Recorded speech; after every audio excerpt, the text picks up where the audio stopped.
Welcome to Scary Stories Night. Get ready for chilling tales that haunt your nights. Tell us in the comments where and when you're listening. Don't forget to subscribe and turn on the bell for more horror. Now, lights off. Let's begin. I should have read the reviews. My girlfriend moved out 3 weeks ago. My cat, Rook, was really close to her. And now that she's gone, I can tell he's a bit lonely. Especially when I'm at work. I came home a few times to my curtains ripped up, or all the toilet paper in shreds. The last straw was when I came home after working late to find he had clawed a hole the size of a dinner plate into the side of the sofa. I decided I had to do something. I tried different toys, even catnip, but nothing worked. One night, while browsing Amazon, I saw a pet camera. It's a tiny camera that records your pet on a live feed so you can monitor their behavior while you're away. It even has an audio function so you can talk to them. Sounded silly, but hey, I love my furry dude, so I bought it. I got overnight shipping and installed it immediately. I decided to set it up in my bedroom, as that was where Rook dwelled most. My first day at work, I think I checked that camera 30 times. When I spoke into the microphone, Rook seemed to be happier, and I noticed there was no destruction around the house either. By day 4, I figured I'd solved the problem with Rook. That leads me to right now. About 30 minutes ago, I climbed in bed with Rook, ready to close my eyes, when my phone buzzed. A notification from the pet cam. I almost ignored it, sure I'd just triggered the thing, but I opened it anyway. What I saw made my grip tighten on the phone. Instead of a video of myself in bed, I saw a man, tall, gangly, with pale skin and large eyes. He was moving into my room with exaggerated steps, like a sneaking cartoon character. He got right up to the lens, so close I could almost smell his rotten breath. And he smiled. I immediately paused the video, terrified. I looked at the spot where the man should have been standing, but there was no one there. I went on to Amazon and found the pet cam, and read the reviews, hoping for some weird glitch. It had to be a joke, right? The first dozen reviews were pretty standard, but it was the last that caused me to bolt upright. The customer complained that the camera was on a time delay, sometimes as much as 15 minutes. I went back to the video and pressed play with shaky fingers. I watched in horror as the man slithered under my bed, giving the camera a wink before disappearing in the darkness. Then I saw myself enter the room and climb in bed before the video ended. Now, I'm sitting in my bed, knowing he's under it. I could call the police, but I doubt I'd have time. So please, do yourselves a favor and read the reviews. Death penalty. She called herself Iris. To the public knowledge, she was just Andrea Jackson. She claimed herself as a messiah. To the public, she was just a common murderer. Andrea Jackson terrorized the town with her dog-worshipping cult. She claimed that dogs were the source of all life on the planet. And the reason why humanity is so cruel and pathetic is because we fail to acknowledge it. Calling her Doberman dog as the god among all life on the earth, Andrea and her cultists were offering to the god, which literally is just murdering random civilians and butchering them to make their skin turn into circular shapes, like a ball. Her downfall was when she saw my dog as a demigod. According to her, she was the demigod, and that my dog, pretending to be a demigod, was a heretic, and me, the owner of the dog, was a heretic too. She was definitely crazy, but not crazy enough to have problems knowing what is right and wrong. And yeah, She was crazy to think that she could barge into a cop's house, try to kill me, a cop, and kidnap my Bobby. Her heinous crimes pressured the law enforcement to give her a swift execution. As she lay down on the bed, ready for the injection, the executioner asked the inmate, "Any final words?" She looked up and pointed at me. "I will return, and I will dwell in the house of the heretic, and the heretic shall dwell with me, and the heretic shall die before me." Heretic, that was what she has called me ever since the day she was captured. The fact she was continuing to call me with such accusations proved to me that she's bonkers. Even though potassium was going through her body, she was looking at me for the whole time. I turned around and walked away as my job was done. A few minutes later, when the doctors declared her death, I covered her body with the sheet and took her to the crematorium, and that was the end of my shift. I returned home, grabbed a bottle of beer, and watched television, a usual routine in a day where I have to be involved in an execution. This time, it was not out of the pressure of watching death. This time, it was because I was stressed by the woman's ramblings. That night, I heard a rumbling outside of my house, the sound of a dogfight. I was wondering if there were some illegal activities happening outside with dogs, so I came to interfere. When I opened the door, I saw something that made my blood freeze. Bobby was being attacked by a Doberman dog. He was being stomped to death. The Doberman started to bark at me. At first, I thought it was just a sign for me to go away. Then I realized something. The dog was barking in Morse codes when, spelt out, it was heretic. I've been stuck in this line for, 10 minutes. I'm picking up the coffee you wanted.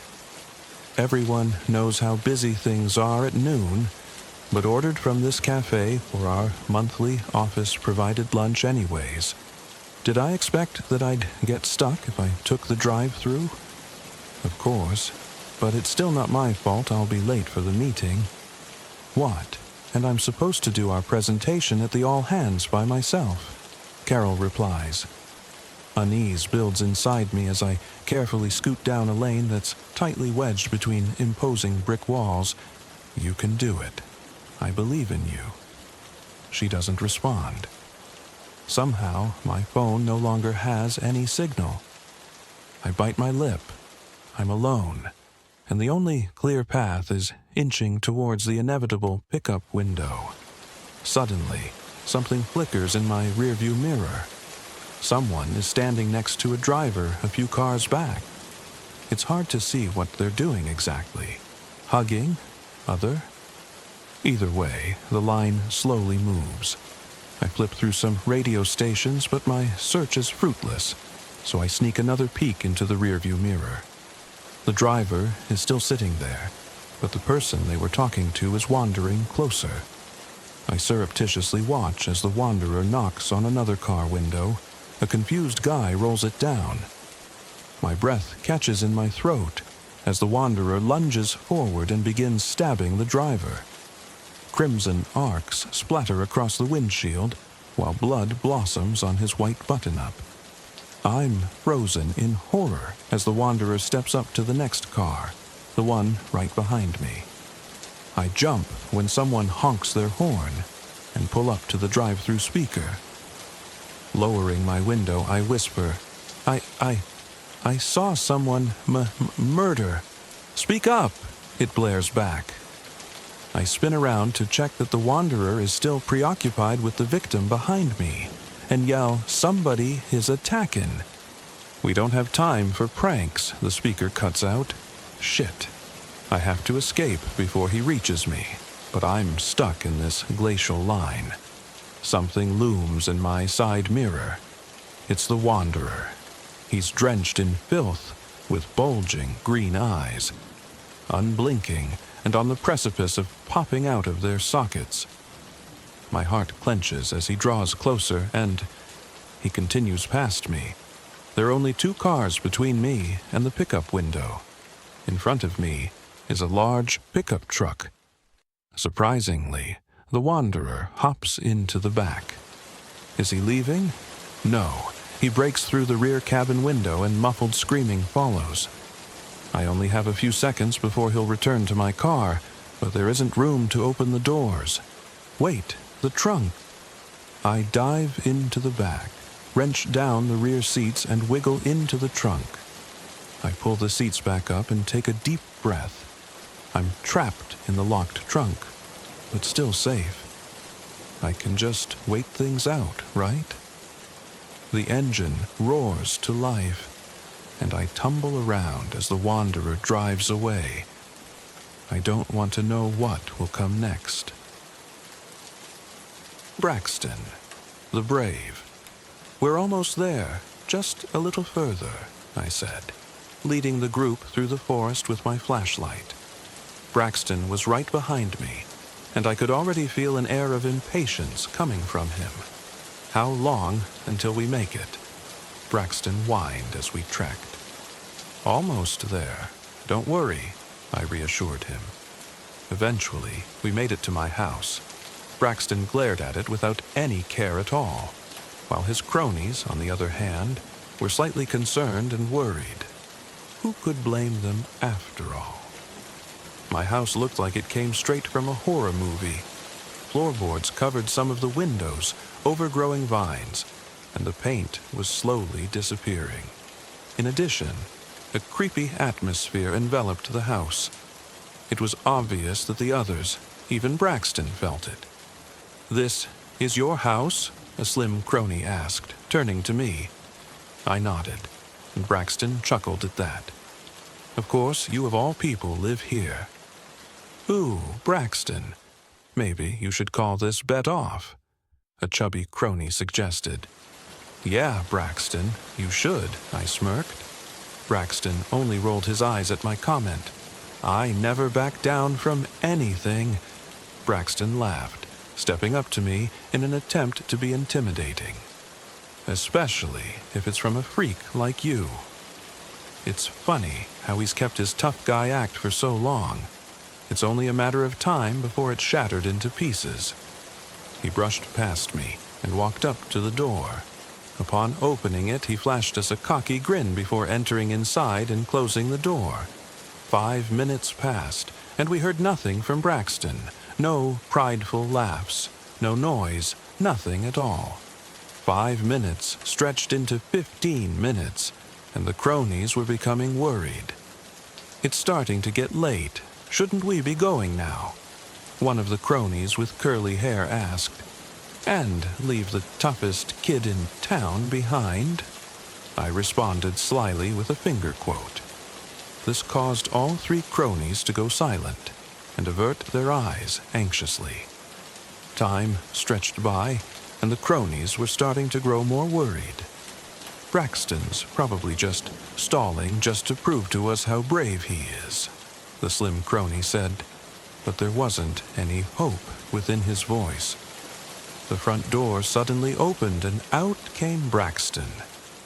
Well, what was even left of him to be exact. His head rolled off the grass and ended up a few feet near us.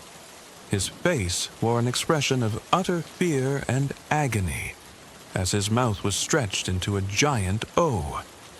Braxton's cronies didn't stare at his head in pure terror, before turning and running away, echoing high-pitched screams while doing so. I smiled, then walked towards the house. I kicked Braxton's head out of the way as I put my hand on one of the walls. "Good boy," I said, and a distorted, quiet sound emitted from within my house. The doctor said I was born without a heart, but I can still feel it. Beating when I was born, the doctors were astonished. "No heart," they told my parents. "We've never seen anything like this." Yet somehow, I was alive. They ran test after test, trying to find an explanation, but there was nothing to find. My chest was empty. No pulse, no rhythm, no explanation. They sent us home with one piece of advice. Don't expect her to survive long, but I did. I grew up healthy, normal even. My parents hovered constantly, worried that one day my body would stop working, but it never did. I didn't question it. Why would I? Then, 6 months ago, I felt it. I was sitting at my desk, late at night, when I noticed the faintest thud deep in my chest. At first, I thought it was noise from the neighbors or the vibration of a passing car, but it wasn't. It was coming from inside me. A heartbeat. It was impossible. I had no heart. I'd known that my whole life. I pressed my hand to my chest, expecting to feel nothing, but the rhythm was unmistakable. The next day, I called my doctor. He ran scans, tests, everything. "You're fine," he said with a reassuring smile. "There's nothing there. No heart, no pulse. Whatever you're feeling, it's in your head." But the thudding didn't stop. It grew louder, stronger and constant. At first, I only noticed it at night, lying in bed. But soon, it was all I could hear. It drowned out conversations, the TV, the hum of the city. I became obsessed, pressing my hand to my chest, feeling the beat hammering against nothing. Last week, I woke up with bruises on my ribs, deep, dark fingerprints, as if someone had grabbed me in my sleep. I locked my doors, set alarms, but the bruises came back every night. 2 days ago, I received a package. No return address, no explanation. Inside was a small, sealed jar filled with fluid, and floating in the center was a heart. Tiny, malformed, barely recognizable. There was a note. "We're sorry. We tried to fix it." Now I can't tell if the thudding is louder or if I've simply lost track of time. It pounds in my ears, my temples, my throat. So loud I can't sleep, I can't eat. I press my hands to my chest, desperate to make it stop. And for the first time, I wonder, what if it's not beating? What if it's knocking? 7-year-old Cassie Hargreaves was dying. I was covered in her blood, my trembling hands shaking, trying and failing to resuscitate. Kai. Rosie was next to me on her knees, tears rolling down her cheeks. Jesse and Rafe were standing in the doorway, the two of them sickly looking. We were always too late. That was the reality of what being a junior detective was. Cassie was the 5th child to be brutally killed in our town. The 5th victim of a relentless, merciless serial killer who left no leads, no footprints, nothing. Which meant, despite only being 15 years old ourselves, the more kids were found dead, their blood was on our hands. "I'm so sorry," I told the growing crowd of townspeople, my voice shaking. I broke down. "Please keep your children at home. If you don't, we can't guarantee they won't be taken." "It's okay," Rosie whispered. "You know we can't save everyone." "Kai, come on." Rafe was already gesturing for us to leave. Parents were already in my face, screaming and crying, shoving me back. I'm a kid too. That's what I wanted to cry back. I'm a fucking kid. Why doesn't anyone care about our safety? Mrs. Hargreaves didn't run to her daughter, whose body was being lifted onto a stretcher. She stumbled over to me, slapping me across the face. "I'm sorry," I whispered. Her eyes were red raw, lips parted in a silent cry. "I'm sorry," I said again, choking on my own words. I'm sorry, I'm sorry, I'm sorry." I barely felt Rosie and Jesse gently pulling me away, out of the old mill where the gruesome discovery was made, and into the night's cool breeze. Rafe was already in the van, his fingers tapping on the wheel. The town newspaper was getting shots of us, hiding behind a wall. "Get in, man," Rafe said. I did, jumping into the back. I slammed the doors shut, one last camera flash blinding me.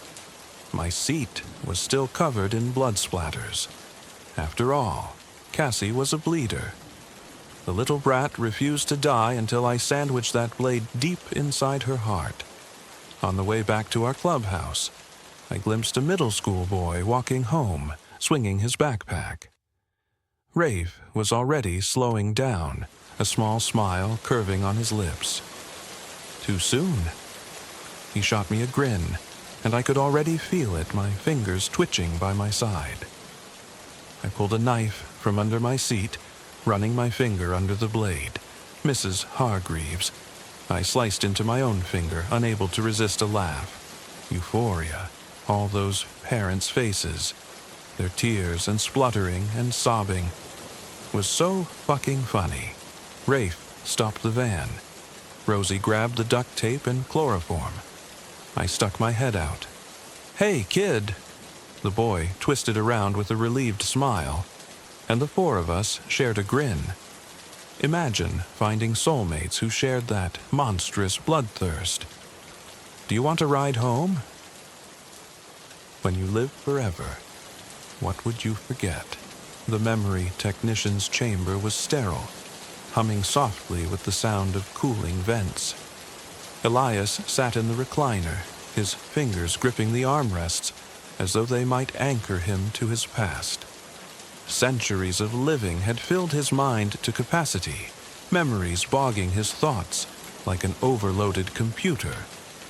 Across from him, the technician adjusted a holographic interface, rows of glowing memory files floating between them.